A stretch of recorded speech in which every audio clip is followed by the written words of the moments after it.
Stuart Miller. I'm one of the policy team leads at DEFRA working on PEPR. For the last sort of 6 to 8 months, we've been working with devolved governments to bring forward changes to EPR through an amending SI. We're looking to sort of resolve issues that have been flagged through engagement with stakeholders over the last year, and sort of seek to simplify the scheme and make it efficient as possible. The changes that we're making won't broaden the scope of EPR and won't make any substantive changes to costs to producers. Where possible, we're looking at bringing these changes into effect from 2026, and we'll look to provide more information on those in the coming months. Next slide, please. So there's sort of 3 main areas that we have included in scope of the amending SI. Firstly, we're making changes to enable the direct appointment of a producer responsibility organisation. So this is something that packaging producers have told us over the last few years that is very important to them. It allows us to more closely align with the approach taken by international schemes where scheme administration is sort of taken forward by industry. The PRO will be appointed on a function by function basis with ministerial oversight from all 4 nations. So we're currently working up the appointment process for that with a view to appointing a PRO as early as possible in 2026 once the regulations have come into force. Secondly, we're looking at extending the existing offsetting provisions to cover food grade plastic, which is recycled by producers, collected and recycled by producers. Those costs will be able to be offset from year 1 of the scheme, and we're currently working through the mechanism to sort of backdate those payments. So we'll provide further information on that and the process for making sort of resubmissions through RPD once we notify the regulations later this month. We're also looking at a number of minor administrative and operability changes. These are largely to provide greater clarity in the regulations. We've heard from some producers as well as our regulators that understanding where obligations sits in some instances is quite complex, so we want to simplify that. We're also looking at how we improve the sort of efficiency of running the scheme to make it more straightforward. Next slide, please.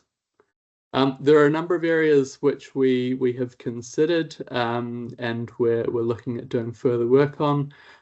So as part of the work on the amending SI, we've looked at the local authority payment approach.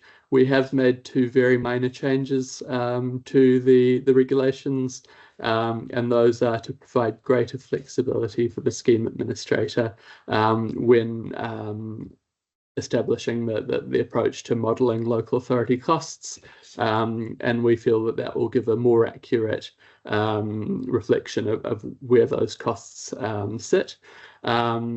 There are sort of broader changes that have been flagged with us, and we'll look to seek views on that, on potential changes and other levers that we can use throughout the course of the year. On labelling, you may be aware that last year we made the decision to remove the mandatory labelling obligations from the PEPR SI before it was laid.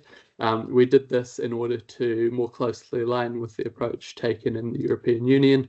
We want to ensure that the regulatory burden for producers is reduced, and we'll look to align our labelling obligations as closely as possible with the EU. So we're beginning talks with the European Commission to understand the approach that they're taking, and we've received some information through with a view to aligning with the implementing legislation which we expect them to notify in summer of 2026. We're aware with labelling that producers need a 2-year lead time in order to adapt production to account for any changes to labelling. So we'll look to provide maximum time to allow for that to happen. And finally, we had previously raised the possibility of introducing payments for packaging waste that is disposed of in local authority street bins or that is littered. We're aware that this would present a sort of significant increase to producer costs. So we have made the decision to reassess the need for that once DRS has come into force in 2027.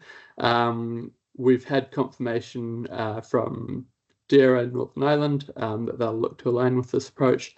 Today we've received confirmation from Scottish ministers that they too will look to align with that approach and won't take forward changes on binned and littered packaging waste.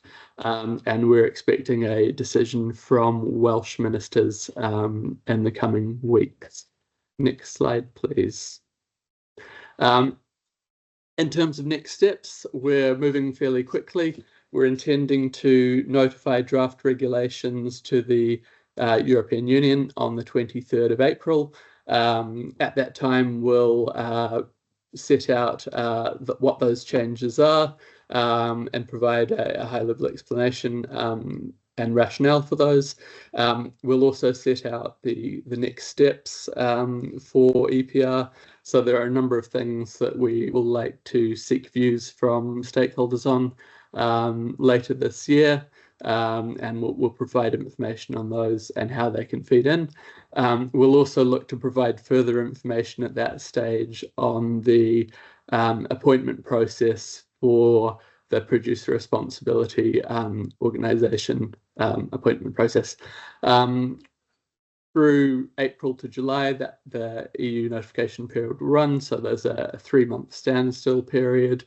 We'll expect sort of responses from the European Union in July, and we'll work through sort of legal checks on the regulation in September, October. This will allow us to lay the draft regulations in Parliament in November, with a view for those regulations to come into force from the 1st of January 2026. And we'll sort of look to provide further information and guidance later this year on those changes. Thank you.